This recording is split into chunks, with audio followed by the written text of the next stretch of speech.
You're expecting Sugar Ray Leonard, and welcome to another edition of Defo on 5. Jeff DeForest, Mike Lubitz with you here on 5 Reasons Sports Network. Always great to be here.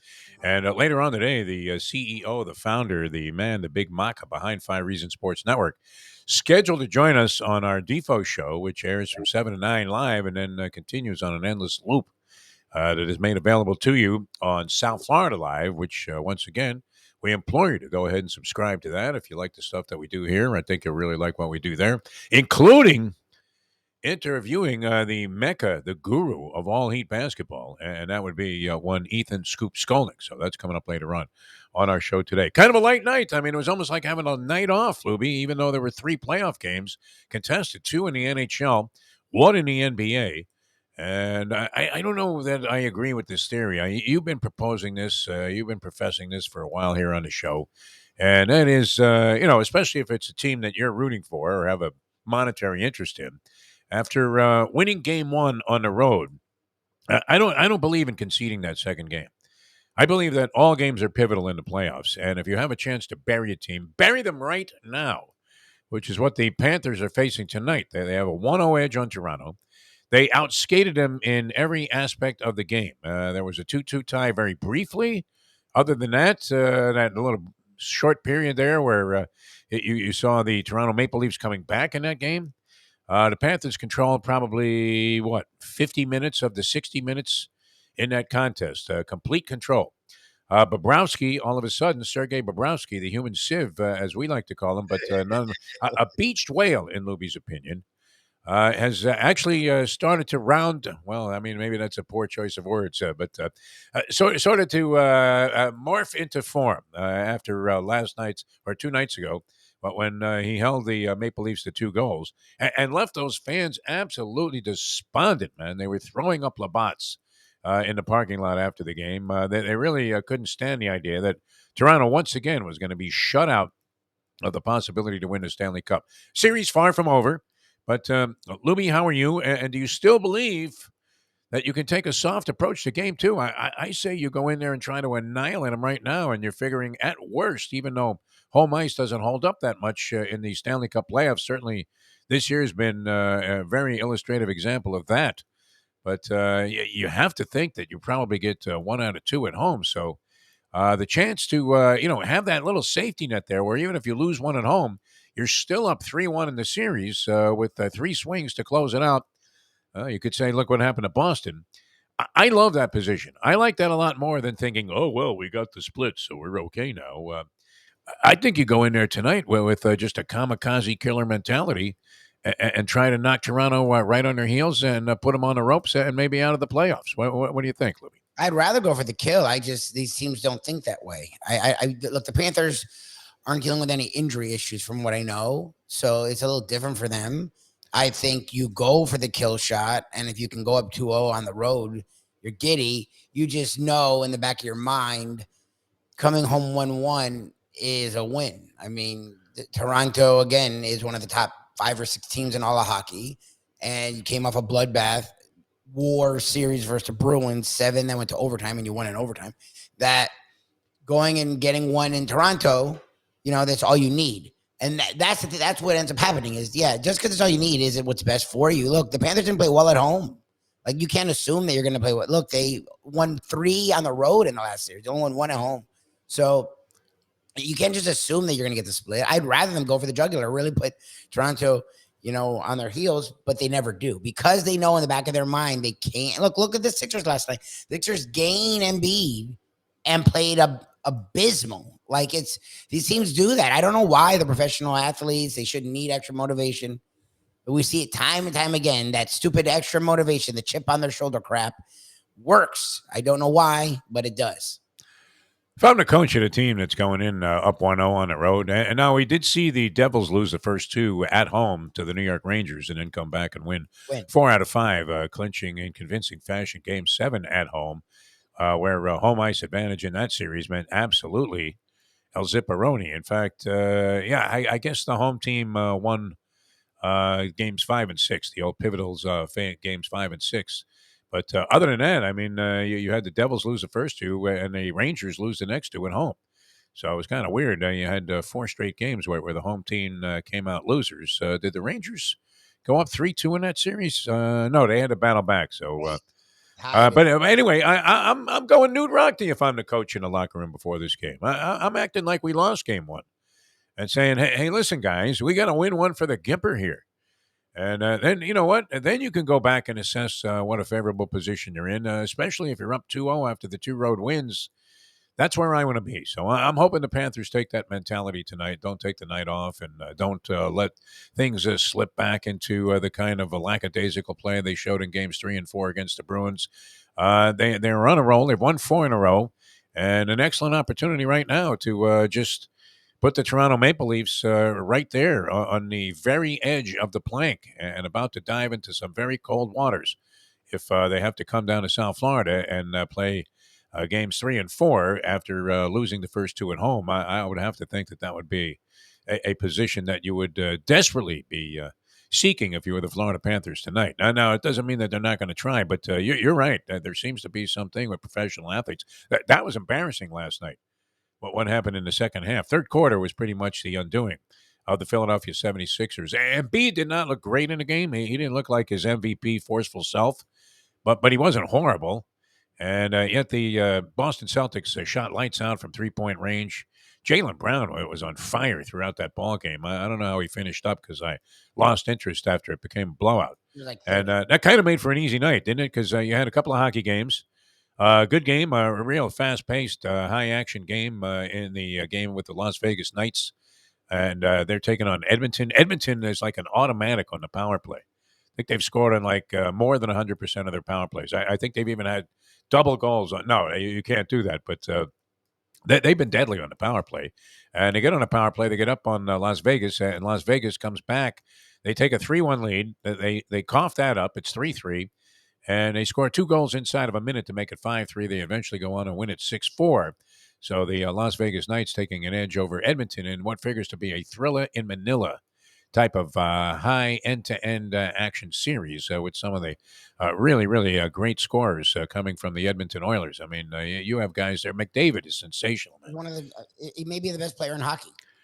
I believe most people would probably concede that. Him or the guy with the Maple Leafs are the 2 people you hear the most. Oh, Austin, yeah. Matthews. Yeah, Matthews. Yeah, no, he's been excellent. But, by the numbers, you would have to say McDavid blows him away. I mean, he's just unbelievable. Yeah. So out west, you have that action going on. You also have the Kraken going tonight against the Dallas Stars. This is you talk about a Cinderella story. This is the Panthers revisited. And that's the weird thing about following the Panthers in this year's playoffs, Libby, is that we really haven't had that feeling here since 1969, 1996. Yeah. Got to reverse the numbers there. But 1996 was the last time we had any reason to really, be all over the idea that, hey, there's a chance we might win the Stanley Cup. And those were 3 improbable series wins that were rattled off in succession by the Panthers. And then let's not forget that the thing that we're celebrating, our most celebrated year, we got swept in the final round. Swept. As great as that last game was with the Beezer, yeah, we lost that thing. The Panthers did anyway, 4-0. All of a sudden, it's we. All season long, we've been dissing the Panthers as a bunch of absolute garbage. Now it's we. It's great. The Heat are off until Saturday. I would imagine Jimmy Butler has time to recover and maybe check his wardrobe after that exhibition he put on in New York. Not exactly. I mean, with the Met Gala going on, are you really wearing a tank top to the game? Not that I would knock Jimmy Butler for any reason, because the man is everything that you want in a star athlete, totally dedicated. He could be a little bit more outgoing, but we don't even begrudge him that, because that comes under the heading of that's Jimmy just being Jimmy. Yep. Which is one of the worst rationalizations I've ever heard. Not that he's a badly behaving character. It's just that you would like to enjoy what success he's having a little bit more along with him. Would you not, as a fan? The whole idea that it's all business, that's great. But, even LeBron has kind of, I don't know if it's real, but it seems like a warm side to him, does he not? LeBron James, when he was with the Miami Heat, he would talk and he would say things. And he would give you some insight into how he was feeling. And then every now and then he would just take his 2 hands and shove Eric Spoelstra into the bench and say, it's my ball, My ball. I don't care about this Dwayne Wade. And the Chris Bosh has lost it. He's not the same player. So you give the ball to me, Eric. Otherwise, this is what you get, right? Remember when he nearly knocked him on his ass that time? That was kind of rude on the part of LeBron James. But there was a lot of tension around that team. There's not that kind of tension surrounding this team, is there? No, no, Miami no. Heat, that they're kind of on a free ride after beating Milwaukee. Even if they ended up losing the series to the New York Knicks, it would not be considered a waste that they made the postseason. The fact that they got into the second round and beat the number one seed, quite a distinction. It gives you much more rise for hope if you were like we are with almost all of our teams all the time, waiting for next year and looking forward to that. But we'll look forward to Saturday. It seems like it's going to be next year before they play a game. It's a couple of days away. And Saturday afternoon, they'll crank it up again in the Miami Heat series, going against the New York Knicks, who, if I'm a Knicks fan, I'm not thrilled with the position that we're in. That's for sure. Never mind bouncing back in that game. The fact that the Knicks fans were going ape and thinking that this was Game 7 against the Lakers, with Clyde Frazier going off after Willis Reed showed up on the court. I don't know that they're at that position. You didn't have Jimmy Butler in a lineup. You're already down Tyler Hero. So now you're sort of double compromised if you're the Miami Heat. It's one thing to survive the loss of one guy or the other. To lose both, two of your three top scorers in a single game in the postseason, you naturally shorten the rotation anyway, which I'm not sure the Heat rotation was all that expansive, because it seems to me they have as many players that have the designation DNPCD, did not play coach's decision, as they do assistant coaches. I didn't realize this. The Brooklyn Nets just did some trimming of their coaching staff. And I would imagine with the eye on replacing them, they had 11 assistant coaches on the roster. 11. Yeah, what do they all do? That's crazy. Literally, you could take, each player. I mean, even the lowest scrub that never plays has his own individual coach. How is that necessary? It's one thing in football. Remember, Shula used to have like 3 assistants. He had Carl Tassif, the guy that was known as the Turk, who would come in and collect your playbook. And that's all he did. He didn't coach any other position. They had to assign him like a coaching position so that he would actually have a position on the team, on the coaching staff, just so he could do the dirty work for Don Shula. Okay, kid, a coach wants to see you. No, not about starting. He wants you to bring your playbook. Yep. And, that was this guy's only job. He was officially labeled a running backs coach, although I don't think he ever did any coaching. But he was like one of 4 or 5 guys on the staff. And now, a football team, you're expecting, right? Look at that. They have a offensive quality control coach. Yes, they have like 20 to 30 coaches. They may have more. But what is this, a fish market, quality control? Only the freshest fish here, guys. I mean, that's why we can charge these kind of prices and get away with it. Yeah, well, they usually have 2 or 3 quality. That's the thing. It's not that there's just one quality control. There's like the quality control assistant. There's the assistant to the assistant. They just have people to have. Yeah, I mean, even a janitor has like a coaching position designation, it seems like. But basketball, do you really need 11 coaches on the staff? Get out of here. 11 coaches. Nah, no way. What could they possibly do? There were only 2 or 3 plays in basketball, period, Lubie. Well, not everyone's involved. Literally, you'll have coaches in like that back row. And they're like, okay, what are they doing? Yeah, exactly, man. Except blocking the seats for some rich guy. Unbelievable. All right, so tonight we have action with the Florida Panthers. That's going to be great. Looking very much forward to that. It was nice to get a night where you didn't have to pay attention, like be riveted to a bunch of games. Yep. I kind of casually watch those games just to see if I could get any kind of a gauge on which of these teams is going to emerge. Naturally, there was an interest in the Boston-Philly game when Embiid coming back, but he did not look like himself completely. Kind of slow. I thought he was a step behind all the way. He wasn't really hitting his shots with the kind of consistency that he does during the regular season. And I just picked up the announcement anyway that he had been awarded the MVP, which I thought was the right move. I don't know how you felt about that. It's so funny how people are. Everyone knew it was coming. Everyone assumed it was coming.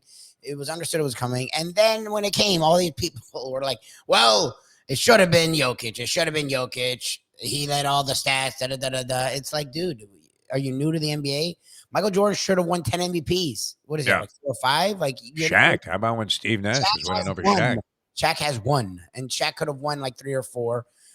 LeBron could have won like 8. He won like 4. He could have won 20. What are you talking about? Like, they don't ever give it to the guy that's the best player in the league every year. They give it to that guy for like 3 years, and then they're like, all right, we're sick of this. We want someone who's been pretty much as good, who's new. Embiid. Like it was clear, and then Embiid was an MVP candidate, he though, deserves and it. I think he's deserving. Yeah. Yeah, look, the Nuggets fell off the last month or so. The Sixers were consistent all year long, and the Sixers, the East was a tougher conference. The Sixers had the same, the Nuggets had the 1 seed out west. They had the same record as the Sixers. So you can't even say they had a better team or a better season. Yeah, Embiid, I guess, missed some games, but down the stretch, everyone was missing games. So look, Giannis and Jokic already have multiple MVPs, and neither is in the Jordan, LeBron pantheon, right? Okay, so if they already have multiple MVPs, they're not going to give them 3. They're not giving either of those guys 3 right now. Those guys in their mid-20s aren't getting their 3rd MVP. Sorry, they're not doing. That's just a rarefied air, and we know sports does that. Should there be a 1st, 2nd, 4th ballot Hall of Famer? No, a Hall of Famer is a Hall of Famer, or you're not. But there is. We do categories to shit. It's what we do, and Joel Embiid's very close to the same level of player that Jokic and Giannis are. Okay. So he never had one. Come on down, Embiid. Like that's how it works. I don't know that this was taken into consideration, but you do make a good point in the West. I mean, the marquee teams were compromised most of the year. I mean, Golden State was not the same team this year. No. The Los Angeles Lakers, you thought were going to be very good. They actually had to reconfigure their team to get to the point where they're at right now during the course of the season. The Clippers had injuries all year long. Plus, you have to deal with Kawhi Leonard's load management, which limits him to 41 games a season. Just on that, when he is healthy, he's playing 41 games. And, you had the Phoenix Suns also redid their team by acquiring Kevin Durant. And even though they won all of their games except for one with Durant in the lineup, still, it was, more of a feeling out process, which we're witnessing right now as they're feeling their way right out of the playoffs with the Denver Nuggets having their team intact. But you take, and it's funny, too, because you would want this illustration to have held up. You take Embiid off the team. It's funny because they beat the Celtics without him. Then he comes into the lineup to get crushed like a grape on the in the aftermath of him getting the MVP. But I would think if you watched the Sixers during the regular season, if you didn't have Embiid on the floor, they do nothing this year. Yeah, Nothing. I don't think you see the emergence of Tyrese Maxey like you did, and I don't know that James Harden is nearly as effective if he doesn't have Joel Embiid out there on the floor. So take him out of the equation, and if that's your criteria for judging the MVP, where would the team be at? The Philadelphia 76ers would have been absolutely nowhere. Not that Denver would be as good without Jokic. Certainly, we know that Milwaukee's not as good without Antetokounmpo. Yeah, But obviously. I think you could have put those 3 names in a hat and just drawn one, Yeah. and you would have been more than fair to making that announcement, unless you were going to go ahead and honor co-MVPs, because I all think, 3 of those guys could have won it. Perk made that comment. Kendrick Perkins made the comment a few months ago. Well, they're only it's the reason they're going with Jokic is the white thing, which was dumb. It wasn't true Yeah. because no white people have won MVPs like Dirk. Jokic was deserving. I don't know. I'm not And, hating, but I'm saying Jokic, Dirk, and Nash are the only white people to win MVPs the last 20 years. So that was a lame, stupid comment. But then there were people like, see, if Perk hadn't made that comment, then they would have given it to Jokic. I'm like, no one listens to Kendrick Perkins. You're telling me people changed their vote because of Kendrick Perkins? No one gives a shit what Kendrick Perkins said. No one changed their vote because of Kendrick Perkins' stupid ass comment that no one agreed with. The reality is, Embiid was on the same level as the other two, and he hadn't won one yet. Yeah. Welcome to the NBA. Well, he didn't look like an MVP last night. Now I know he's coming off an injury; he's missed a considerable time. The rationale was well, good, and it made some sense that the Sixers had literally stolen a game from the Celtics, fell asleep in game number 1. Celtics came out firing, and they were great last night. They were going to be tough to beat no matter what the circumstances. And they were just shooting threes with great efficiency and doing everything else correctly as well. You got Embiid, he got his feet wet a little bit. He got to jump into the pool and feel the water a little bit. So with a couple of days off, he comes back, and you would have to think going back to Philadelphia, even with Doc Rivers on the bench, they have an excellent chance there at the worst to come away with a split. And if they can win the 2 games there, if Embiid does start to look more like himself, and you have upset city coming out of there, even though it's a 3 seed beating a 2. I think almost everybody saw either Boston or Milwaukee coming out of the Eastern Conference, and more so with Milwaukee. who lost their chance by falling in 5 games to the Heat. All right, we have to run. We have a lot of stuff going on. Scoop Skolnick's going to be on our Defo show. That's South Florida Live. People subscribe, and I believe you'll really enjoy it. From Mike Lubie Lubitz, I'm Jeff DeForest. That's today's edition of Defo on 5.